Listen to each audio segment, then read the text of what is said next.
Oh hi, I didn't see you there. My name is Louis and I'm the creator of Dungeon Brah. You and your 2 heroes will be traversing, dungeon diving through the dungeon, assembling weapons, developing traits to fight Cthulhian cat beast Kevin for his loot. The setup. First, deal each player or a friend a litter box card. Then remove all of the heroes, Kevin's monsters, Kevin's loot, the cursed idols, the banished cards, and the traits from the deck. Use the icons on the top left of the cards for easy access to get them out the deck quickly and easily without any injury. Step 3. Deal each player 3 hero cards. They then get to decide which 2 to keep to build their party. I choose these 2. They'll do nicely. Step 4. Deal each player a trait card. Take this trait and place it under one of your heroes. Positive effect only, please. Wow, look at all that melee damage you do now. Place the rest of the traits in the trait pile. Now would be a good time to put your card markers down to show where everything should go on the board. Your treasure cards, your monster discard pile, your draw pile, discard pile, traits, and cursed idols.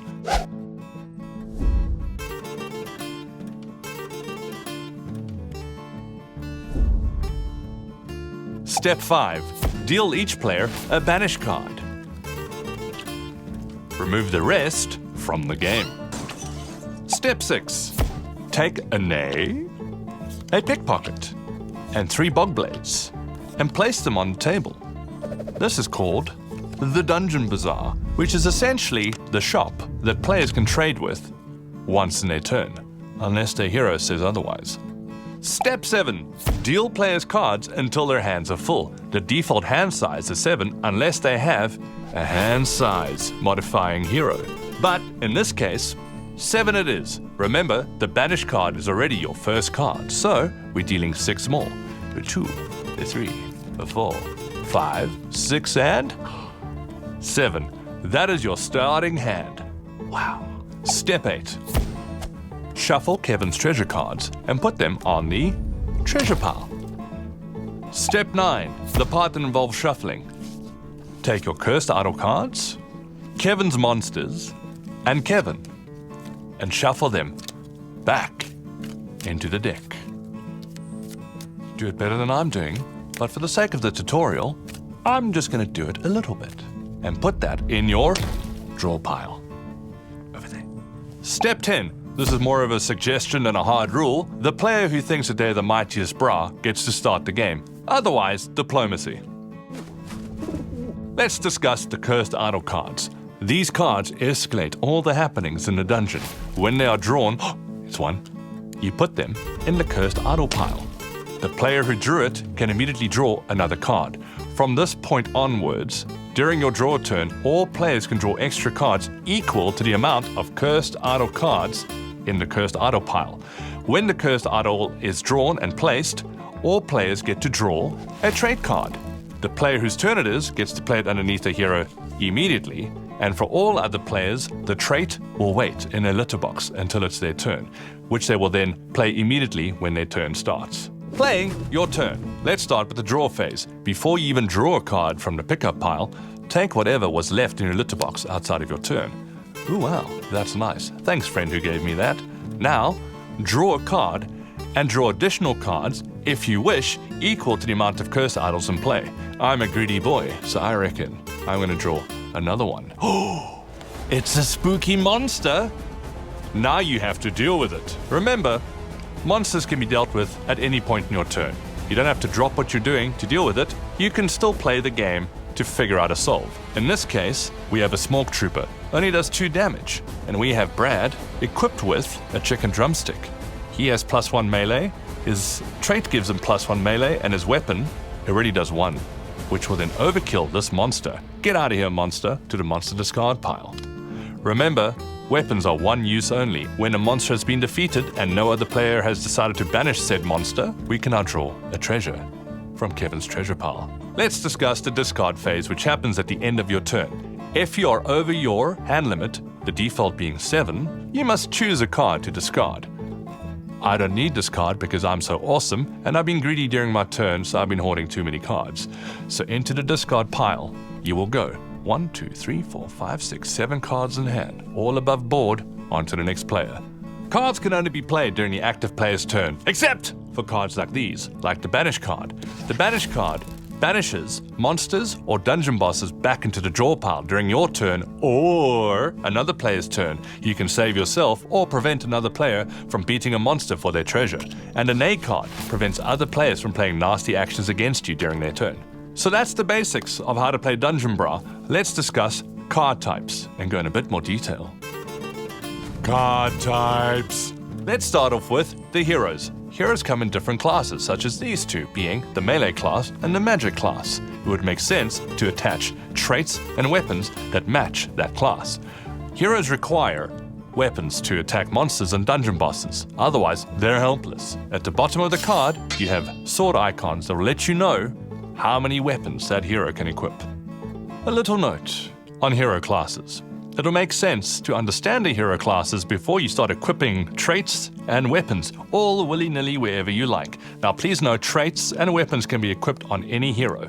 Now, we have different classes like the yellow class, which is melee, the blue class, which is magic, the grey class, which is the hand size hero, the purple class, which indulges in world enchantments, not many of those, the green hero, which enjoys some action, if you know what I mean, and dual classes, which in this case will benefit from melee and magic at the cost of a bit of hand size. Again, it would make sense to equip responsibly.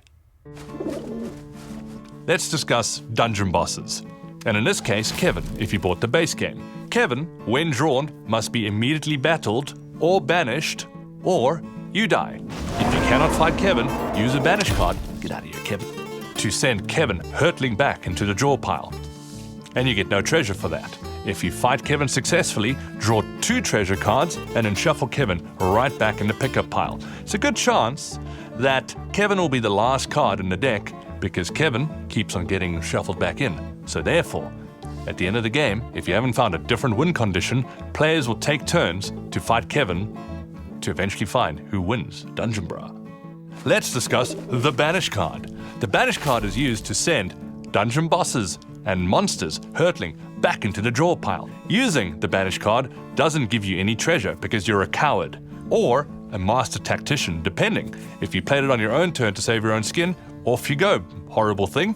Or if you want to prevent another player from getting the sweet swag from a monster, you can play the Banish card on their turn to send it back before combat even starts. A banish must be declared by the player or an opponent before combat is initiated. When combat starts, no more banishing is allowed. The Cursed Idol card is the card that escalates the happenings in the dungeon. When drawn, put into play immediately and draw an extra card.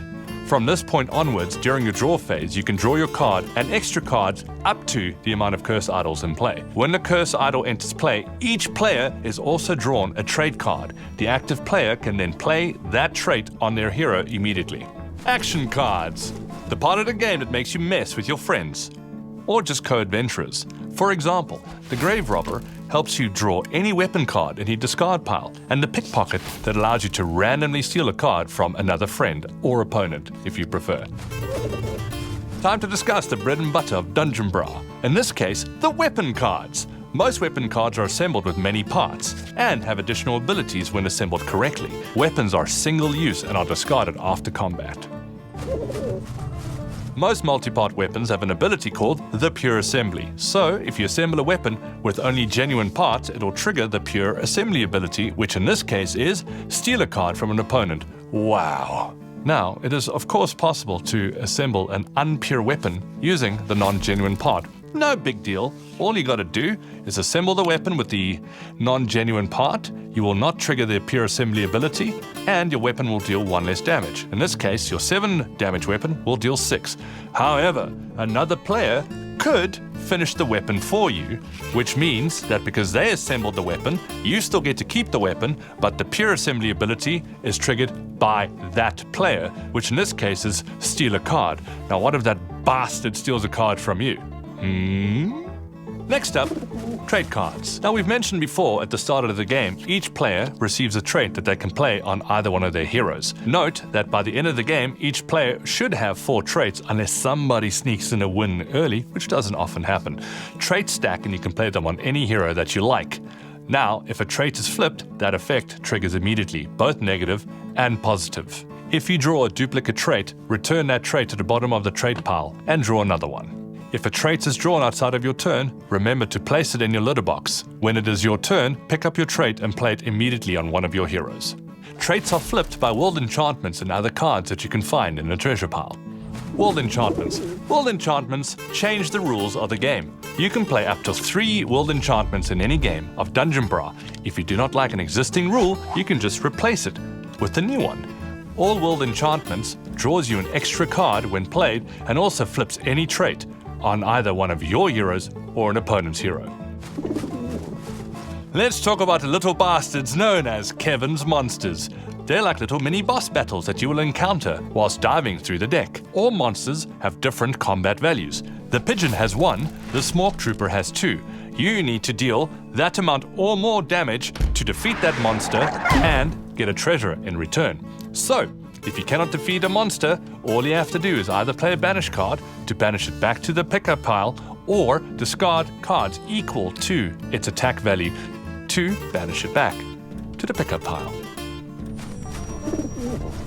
Speaking of defeating monsters for their treasure, let's talk about the treasures you can get. Wow, there's the loot. It's a win condition. There's a cursed shank. It could either be a weapon or a win condition. And here's a card that will really help you in the short term to find a different win condition. Let's discuss your win conditions, most of which you can find in the treasure pile from defeating bosses and monsters.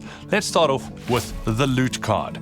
If you've collected 4 loot, spend them and win the game. The cursed shank is a weapon that can help you in the short term. Or, if you collect 3 of them and defeat Kevin, you win the game. The Cursed Brah. If you've got 4 negative traits and defeat Kevin in combat, reveal this card and win the game. Whereas with the Chosen Brah, for you righteous chaps, if you defeat Kevin and have 4 positive traits, reveal this card and win the game.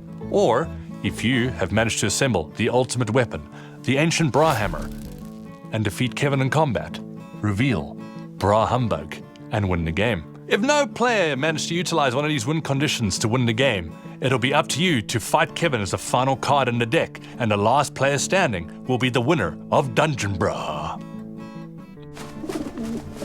Hey, remember the first card that you got in the game, which was the litter box? The litter box is there to receive all cards that you receive outside of your turn that you will draw at the start of your draw phase. Combat rules. When a player draws a monster or a boss, reveal it immediately. When a monster or a boss is drawn, players have their entire turn to initiate combat, so you can still do all the stuff you want. Play your cards, trade with the Dungeon Bazaar, rummage through the deck, call your opponent's names. You have your whole turn to do that, as long as you fight the monster before the end of your turn. Banished bosses and monsters are shuffled back into the draw pile. Players always draw a treasure after defeating a monster or a boss, unless otherwise specified by the card. Bosses tend to give you 2 treasures. Any player can banish a monster or a boss. This can be done outside of your turn. If a monster or a boss is banished, then there is no combat. No treasures will be drawn from a banished monster or boss. If a monster or a boss is drawn in a multiple card draw all cards and then reveal your monsters and bosses in the order that you drew them and place them on the table. Special rules for special cards, starting with the Cursed Shank. Now remember, the Cursed Shank is both a treasure as well as a weapon. So, if it's been used, you can use the Grave Robber action, which looks for weapon parts in the discard pile, to go and fetch it, because it is in fact also a weapon on top of being a treasure. As well as, you can use a treasure like Go Fish that says, name any card part, and other players give it to you to steal this from other players. Let's talk about piles. Card piles. Players are never at any point of the game allowed to look through card piles unless they have a card that allows them to do so, such as the Grave Robber. Players may never at any point change the order of cards in any of the discard piles or world enchantment piles unless there's a card that allows them to do so. If Kevin is the last card in the draw pile, all draw card effects are disabled. multiple card draws. Many cards in the game, like It's Go Time, Capitalism, and of course the Cursed Idols, will allow you to draw multiple cards during your turn. If a monster or a boss is drawn, draw all your cards, but ensure that the monster and the bosses are fought in the order that you drew them before the end of your turn. And the last stand with Kevin. If Kevin is the last card in the draw pile, flip him over. Remember that multiple card draw effects no longer apply if Kevin is the last card standing. Each player, in order, will take turns to fight Kevin until we have a winner of Dungeon Brah. And lastly, when a player is defeated. When a player is defeated, all the cards from their hand is placed in the discard pile, and all the cards that are in play remain in play. Turn those heroes over to know that they have been defeated, and to bring a little bit of extra shame. And Dungeon Divers, if you have any further questions, please refer to the FAQ section in the user's manual in the game that you definitely bought. That's all from me. If you did not enjoy that how to play video, let me do a whole nother one right now. Step 1, buy Dungeon Brah. Step 2, remove the manual, read it, learn how to play the game, and then play the game. And remember, if you've got big box envy, then you should have bought the all-in box. Good luck, and I hope that your least favorite friend gets eaten by a giant cat monster called Kevin.